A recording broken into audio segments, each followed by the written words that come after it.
જેનિસ આજે પપ્પાએ તને વોર્નિંગ આપી છે કે ચા પીવે કે ના પીવે, બોટલ છોડાવી દે.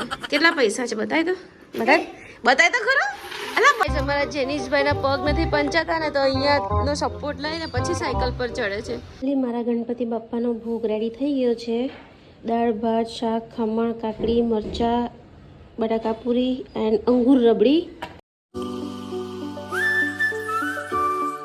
ગુડ મોર્નિંગ, રાધે રાધે, જય શ્રી કૃષ્ણ. તો ગાઈસ મસ્ત મજાની અમારા બાપ્પાની આરતી કરી દીધી છે અને હવે બાપ્પા માટે સાંજ માટે હાર લેવા જાઉં છું. બાપ્પાનો થોડું ફરસાણ પણ લઈ આવું અને મસ્ત છૂટા દાળ ભાત પણ મૂકી દીધા છે અને શાક પણ લાવવાનું છે, તો શાક લઈ આવો. તો ચાલો પહેલાં શાકભાજી લઈ આવીએ, પછી આજના બ્લોગની શરૂઆત અહીંયાથી સ્ટાર્ટ કરીએ. અહીંયા મેં છૂટા દાળ ભાત મૂકી દીધા છે. હું દરરોજ દાળ ભાત બનાવું, રોજે જ દાળ ભાત જોઈએ જ મારા દક્ષ જેનિસને, તો હું આ રીતે દાળ ભાત બનાવું. નીચે દાળ ઉપર ભાત.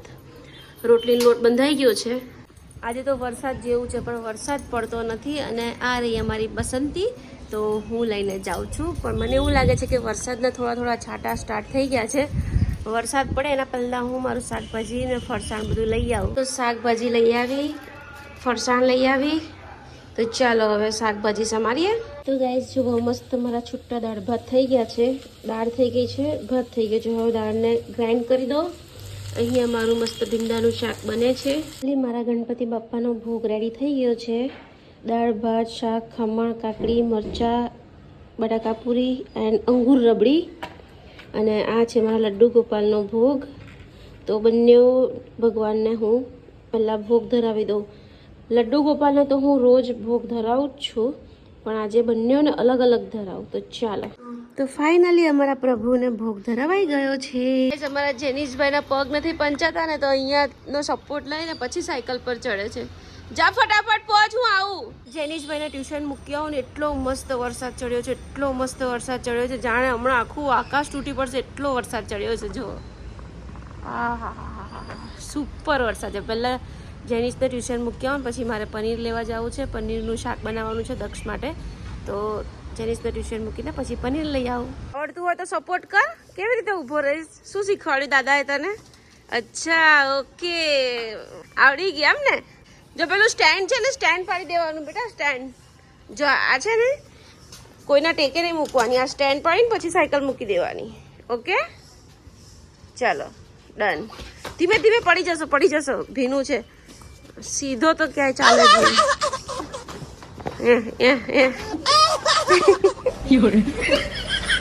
અલા શું કરે છે? એ પનીર અને પનીર મસાલો લઈ લીધો છે.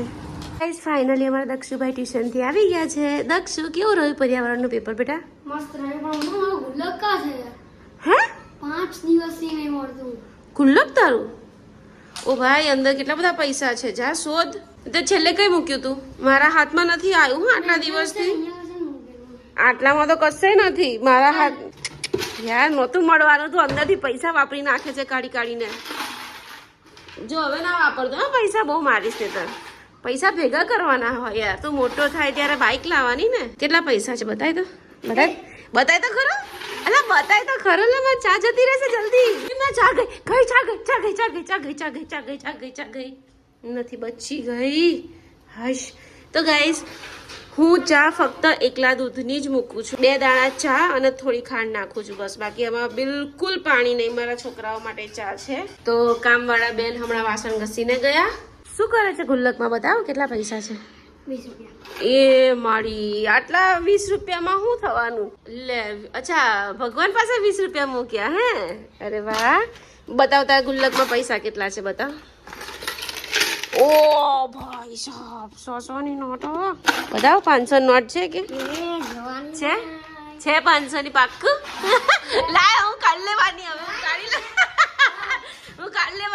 કાઢી લેવાની. તો ગાઈસ મને ખબર પડી ગઈ દક્ષના ગુલ્લકમાં 500ની નોટ છે. હવે દક્ષના ગુલ્લકમાંથી 500ની નોટ ગાયબ ડાયરેક્ટ એના અકાઉન્ટમાં. કેમ કે ગુલ્લકમાં હોય છે ને, તો દર 4-5 દિવસે ઓયા ટ્યુશન જાય ને, તો પૈસા કાઢીને જાય છે. પછી ત્યાં નાસ્તા કરે ને પેન પેન્સિલ લે અને કંઈ ના લેવાનું લઈને ખર્ચા કરી દે છે. અને અમે રોજ થોડા થોડા આપીએ અને એને ગુલ્લકમાં ભેગા કરવા. તો ગાઈસ અમારા જેનિશભાઈ આવી ગયા છે. મસ્ત મજાનો વ્યૂ માંડતા માંડતા વરસાદનો ચા દૂધ પીવે છે ને હજી બોટલ છોડતા નથી. જેનિશ આજે પપ્પાએ તને વોર્નિંગ આપી છે કે ચા પીવે કે ના પીવે, બોટલ છોડાવી જ દે.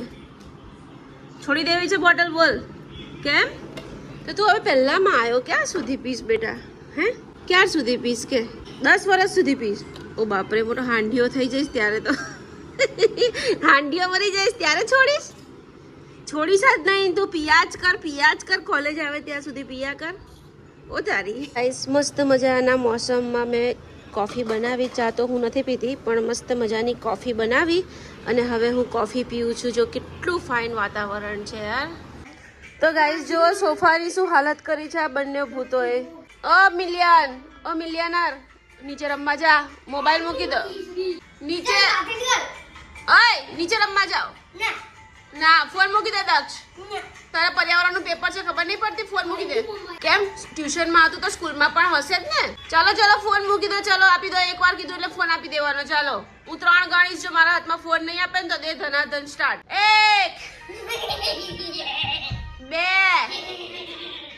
લાસ્ટ છે, ત્રીજો 2. ઓય દક્ષ 3. Very good boy. લાવો જેનું ભૈયાએ આપી દીધો. લાય જલ્દી લાય, ભાઈએ ફોન આપી દીધો. જલ્દી આપી દે.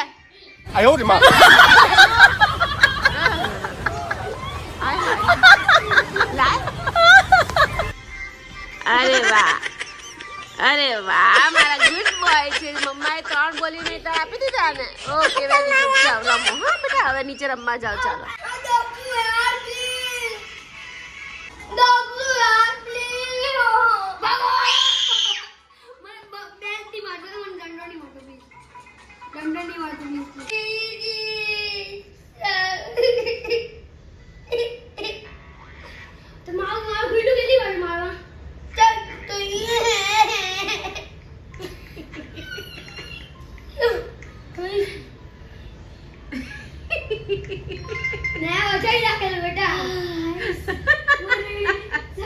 તો ગાઈસ જોયા કેટલા ફ્રી ફાયરમાં બંને તલ્લીન છે.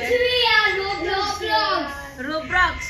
અચ્છા રોબ્લોક્સ નવું આવ્યું છે. ફ્રી ફાયર તો બંધ. છોકરાઓ નીચે રમવા જાય છે. હું પનીરનું શાક બનાવું છું. દક્ષુ 7 વાગે એટલે આવી જજો. આપણે આરતી કરવાની છે. ઓકે કે હું કરી દઉં અત્યારે? આરતી કરી લઉં? ના બેટા, તો હું કરી લઉં છું, પછી બહુ મોડું થાય. ફાઇનલી અમારા દક્ષુભાઈનું પનીરનું શાક એન્ડ રાઈસ રેડી થઈ ગયા છે. લો ભાઈ જમી લો. કેમ લાગશે ભાઈ? ઓહો જેનુડા, તે તો કઈ સોફા કર્યા છે. ઓ બાપરે બાપ, પણ તને બતાવાય એવો નથી યાર. કેમ ભાઈ, મજા આવશે ને? ચાલો હવે અમારા પ્રભુની આરતી કરી લઈએ. જમી લો બેટો. હા